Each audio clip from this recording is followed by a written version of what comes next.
Thank you very much for coming out and waking up early and coming to the first session.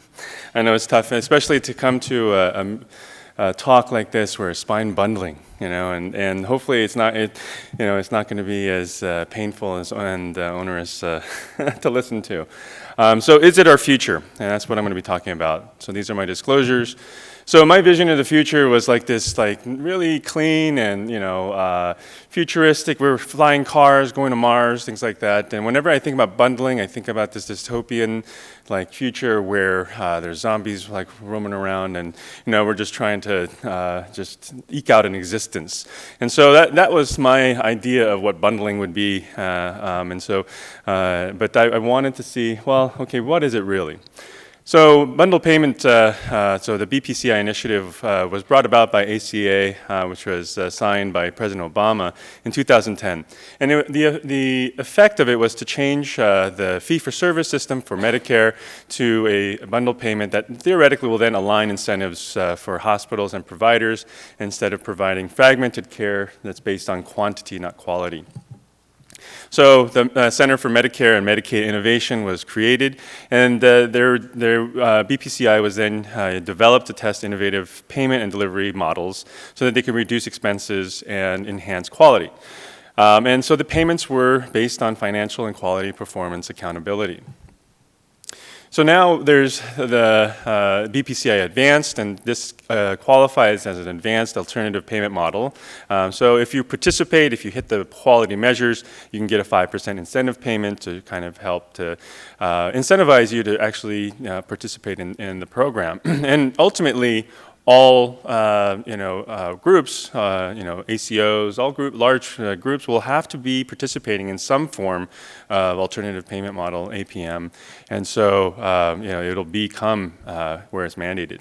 We started in 2018, and it's going to go until 2023, and it's a voluntary model at this point, and it's a single retrospective bundled payment, and it's tied to performance on quality measures, and they set the target prices prior to each year. And so for spine, the clinical episodes are outpatient surgeries except spine fusion, back and neck except for spinal fusion, so the more inpatient stuff, and then cervical, spinal fusion, and then every fusion, but that's not cervical. And the quality measures would be advanced care, readmissions, use of antibiotics, and then these patient safety indicators. So if you are able to accomplish those, then you would be able to qualify for the incentive, as well as be able to participate in the BPCI Advanced. So we do have some experience with bundled payments with the total joint replacement program. So the CCJR program is something that's been going on from 2016, and basically it's from the admission from the total joint replacement 90 days post discharge, and it's with these. It's a DRG based system. So what has the joints experience taught us? Well, it's been reported that in a 5-year testing period, they've estimated $343 million cost savings to CMS, 3% reduction in expenses and expenditures. That's with increased home health and decreased skilled nursing facility utilization, shorter SNF stays, but no difference in 30 to 90-day readmissions, ED visits, or 30-day mortality. Now, interestingly, it was published that the payments decreased as well, almost $1,200 for the participating programs as compared to the non-participating programs. So you're saving them a lot of money, and your reimbursement's going down too. So it's like, okay, well, how does that work? Now, NYU has published on their experience, early experience, and in year one, they were able to bring down costs 8 to 16%, decrease their length of stay, decrease their discharge to rehab facilities, and by year three, they were becoming more efficient at it. So 20% decrease in 90-day episode costs and decrease in readmission rates. And other hospitals and health systems have had similar experiences where even at University of Arkansas, they had a 14% decrease in costs, and they published that they had a $1 million CMS reconciliation payment. So basically, if you are lean enough and you're able to cut costs as much as possible so that your profit loss margin to CMS, basically, if you're in the black, then they'll give you you a check to reconcile that. So those target prices are really important. So is spine surgery next? And yes, I would argue yes. We have a big target on our backs. We've increased our lumbar fusion rates 60%. Our hospital costs are exploding. So is our expenditures. So over $10 billion in 2015. And commercial insurance is really not far behind what CMS is doing. And United Healthcare has this value-based care program for knee, hip, and spine. And for spine, on their website at least, they have touted 10% reduction in admissions and 3.4% fewer complications with cost savings per procedure, as well as out-of-pocket cost savings. And in March of 2019, Humana also announced that they're going to launch their own spine fusion bundled payment model. And so they're going in this way as well. And corporations are bundling too. So Walmart, Lowe's, JetBlue, McKesson, they launched the Employer Centers of Excellence Network. It's this direct employer purchasing of bundled care. And a lot of the participants are these Fortune 100 companies who basically want to reduce their costs in terms of healthcare expenditures. And one of the more well-known things that participate in ESIN is Geisinger. And so they have a destination care program, and they partnered with ECEN for spine surgery in 2015. So basically, all participating employees get sent to Geisinger for spine surgery with all expenses paid. And so, then that's more cost effective than the traditional system that we're in now. And so, but they have strict criteria. So ECN requirements are that all patients are evaluated by pain psychology, internal medicine, psychiatry, spine surgeons, and they had strict surgical indications. So, they touted that they only did surgery on 48% of the patients that were referred to them, so they sent the rest back, saying that, all right, just keep doing what you're doing, you don't need surgery. And they're estimating $1.2 million in savings. Now, none of this is peer-reviewed published information. This is just on websites, and they're just all really just kind of patting each other on the back. And a lot of this information was also in the Harvard Business Review. So, nothing that's really out there in the literature. So how do we differ from joints? Well, with total joint replacements, there's a knee and a hip, and you can do left side, right side, and it's pretty straightforward. Whereas in spine, it's complex. We're dealing with neural elements. We're dealing with different locations, approaches, diagnoses. Lots of implants, bone graft, different types, and our risks are different. In spine surgery.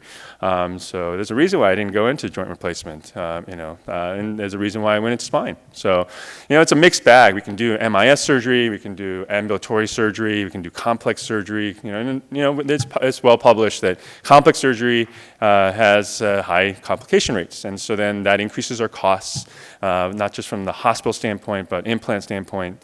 And so those are things that then come into play. So you can't just apply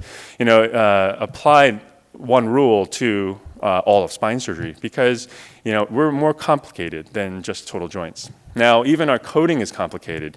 We have all these different codes, and we have all these different DRGs, and so then, putting these big buckets and then saying, okay, you only get paid X amount of dollars for DRG 459, it's like, well, okay, well, what's in that? It's variable. Total joint replacement, you can see here the published costs about $15,000, $16,000. And so for DRG 453, which is something that becomes more complicated, it's $75,000 in spine surgery, $52,000, $39,000. 44,000, 27,000. So we have a wide variety of costs that are attributed to our procedures in spine as compared to total joint replacement. And one example that I'll use is DRG 459 and 460, which is spinal fusion that's not cervical. And there's no differentiation in terms of age, comorbidities, the type of fusion, A-lift, lateral, T-lift, it doesn't matter, it's just you fuse. And then how many levels you do, what kind of implants you use, interbody graft, BMP, primary versus revision. We all know that revisions are harder, higher risk, vertebral fractures. They cost more, they be in the hospital more than just something something that's like a degenerative spondylolisthesis. They're different animals. And so a case in point would be this patient who's, the 90-day cost of a male who's 65 to 69, low comorbidity, 1 to 3 level fusion under DRG 460, costs about $22,000 plus or minus $600. But if the age increases, so does the cost. If the number of levels increase, so does the cost. If there's a concurrent laminectomy, there's higher costs. And then if this is for a fracture, it goes up significantly based on the needs of that patient. And so, all are part of this DRG bundle with no risk-adjusted payments based on these specific factors. And so there's consequences of this, and that there's a disincentive then to treat patients with major comorbidities because they actually won't get higher payments. The payments are actually with actual complications, and that'll trigger the higher payments. And so just because they have diabetes or osteoporosis, which puts them at risk for higher complications, they aren't, you're not paid more based on that. And so you may need to modify things where the procedure codes, diagnosis codes are all put together to then stratify all these different cases within the DRG. And maybe the DRG is not the best way to identify these patients. So there is some early literature on BPCI for lumbar fusion. So this paper found that the participant hospitals failed to achieve cost reductions with increase in volume, increase in readmission, reoperations, and NYU found that they had increased costs. The payments go mostly to the hospital, so 59 to 77% of payments go to the hospital, and so then it's up to the hospital to try to reduce as much of the hospital-associated costs as possible, and then reimbursements are relatively low, and also the post-acute care, we're different from total joints in that, a lot of our patients don't need to go to rehab facilities, and so it's more of within the hospitalization, that's where we need to focus. And this study showed that single-level discectomy, laminectomy, oftentimes we don't need to send them to rehab. That's not a cost driver. But what is readmission. And intraoperative complications doubled the rate of readmission. Readmission was a majority, up to 54% of the bundled payment. And then with multi-level fusion, readmission costs go from $88,000 for 3 levels, or if you're doing a big deformity, $117,000 of added cost for that readmission. And so these are huge cost drivers if we do have complications. So what I take from all of this is that we need to reduce what we're doing. So reduce implant costs, OR inefficiencies, we need to start on time, we need turnover to be perfect, in an ideal world. We need to reduce the length of stay, discharge to rehab, which we don't do much, but if we do, we can just try to divert patients to getting home health and going home. Return to ER visits, readmissions, reoperations. So there's lots of things that we can try to then reduce the cost of our operations. So perhaps, we need to think about re-engineering how we do things. So we need to closely track what we're doing and how we're doing it in real time.